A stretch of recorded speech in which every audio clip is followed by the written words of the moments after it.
Shalom umat Tuhan dimanapun Anda berada, apa kabarnya? Saya berharap saudara semua dalam keadaan yang selalu sehat, tetap sehat, dan semakin sehat di dalam Tuhan Yesus Kristus. Jumpa lagi dengan saya Lydia Lim dan pada channel YouTube saya Lydia Lim Ministry. Saudaraku, dalam kehidupan ini kadang-kadang kita harus mengalami satu situasi di mana kita harus menjaga hubungan dengan orang lain ya, social distancing dan juga physical distancing atau menjaga jarak. Seperti yang kita alami sekarang ini di tengah situasi pandemi COVID-19 di mana kita harus menjaga tidak boleh berkumpul dengan orang lain dan kalaupun kita berkumpul tetap harus ada jarak ya supaya semuanya untuk menjaga keselamatan kita. Percayalah situasi yang kita alami hanyalah sementara ya. Saudara, sesuatu yang ada jarak atau ada batasnya memang rasanya tidak enak, membuat kita tidak nyaman ya. Karena sebagai makhluk sosial kita terbiasa untuk berkumpul satu dengan yang lain. Kita berfellowship, bercanda, bahkan makan-makan gitu ya. Ya. Tetapi ada satu kelompok ya, satu kelompok orang di mana mereka harus mengalami situasi yang tidak menyenangkan, baik secara fisiknya maupun secara sosial, secara psikisnya ya.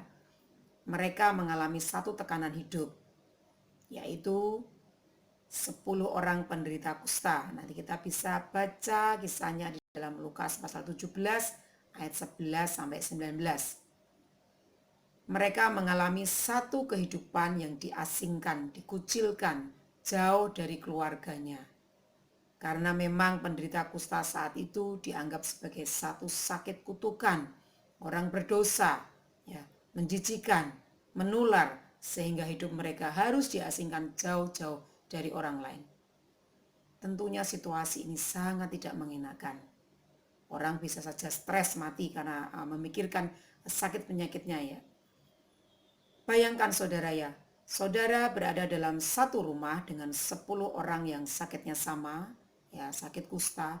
Tentu setiap hari yang ada hanyalah pembicaraan keluh kesah. Kapan masalah ini, kapan aku bisa disembuhkan?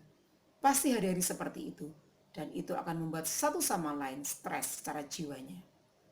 Dan mereka tentu setiap hari mengharapkan kapan ada satu pertolongan, kapan ada mujizat sehingga mereka bisa sembuh dan bisa kembali kepada keluarganya.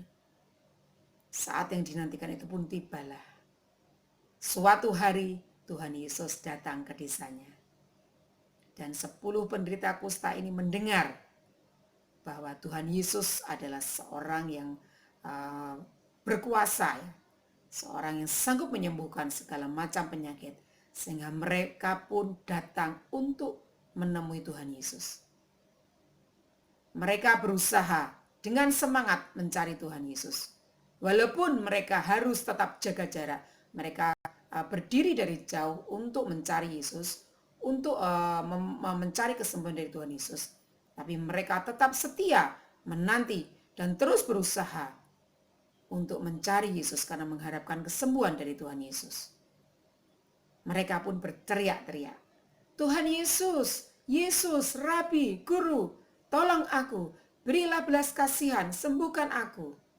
Tentunya mereka saling bersaut-sautan untuk mencari perhatian Yesus ya. Dan akhirnya Yesus pun memandang mereka. Saudaraku, apa yang terjadi setelah mereka berusaha mencari Yesus? Mereka berusaha berkomunikasi dengan Tuhan Yesus. Sampai Tuhan Yesus akhirnya memandang dia dan Tuhan Yesus mengasihinya. Dan Tuhan Yesus memerintahkan supaya mereka pergi menemui imam-imam. Di tengah jalan pun suatu mujizat terjadi. Mereka disembuhkan. Apa yang menarik dari kisah 10 penderita kusta ini? Walaupun mereka sudah sekian lama mengalami sesuatu hal yang sangat tidak mengenakan dalam hidupnya, mereka masih punya harapan. Mereka menanti-nantikan Yesus. Mereka berusaha menemui Tuhan Yesus. Dan bukan hanya menemui saja, tapi mereka antusias, semangat. Bahkan dikatakan berteriak-teriak. Supaya Yesus melihat mereka dan menyatakan pertolongannya.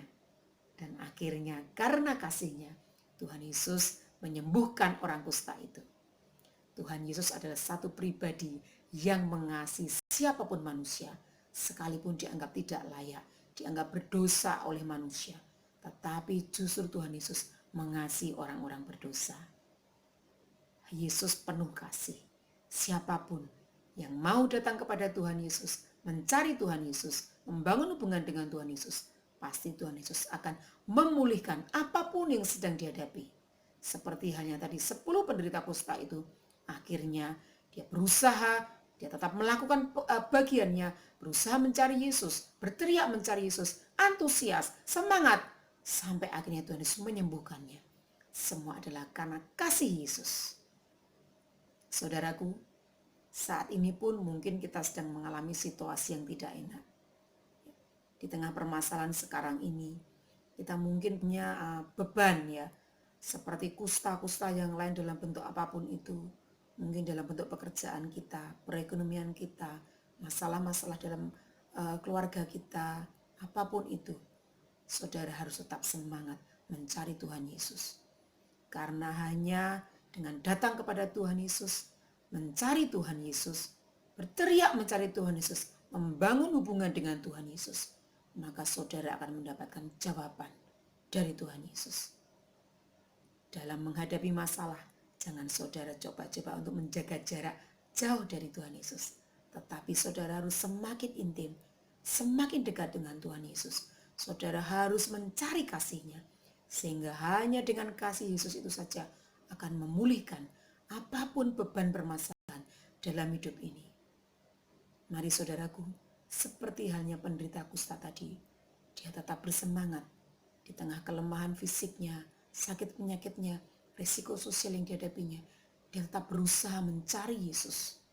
Ya, bersama-sama mencari Yesus, berteriak-teriak mencari Yesus, dan melakukan bagiannya, taat kepada Tuhan Yesus. Ketika dia disuruh untuk menemui imam, mereka tetap melakukannya. Dan di tengah perjalanan, mereka menemui kesembuhan, mendapat satu kesembuhan total dari Tuhan Yesus. Ayo saudaraku, mari, tidak ada satu pribadi yang bisa menyembuhkan kondisi kita, apapun itu.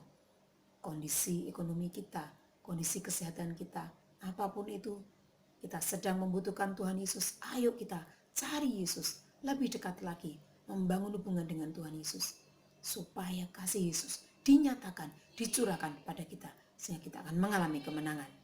Saudaraku, jika video ini memberkati saudara, saudara bisa bagikan kepada teman-teman, kepada keluarga saudara, dan terus like, subscribe channel YouTube saya, Lydia Lee Ministry. Dan kita akan berjumpa dalam renungan-renungan rohani singkat berikutnya, dan dimanapun berada kiranya Tuhan Yesus memberkati.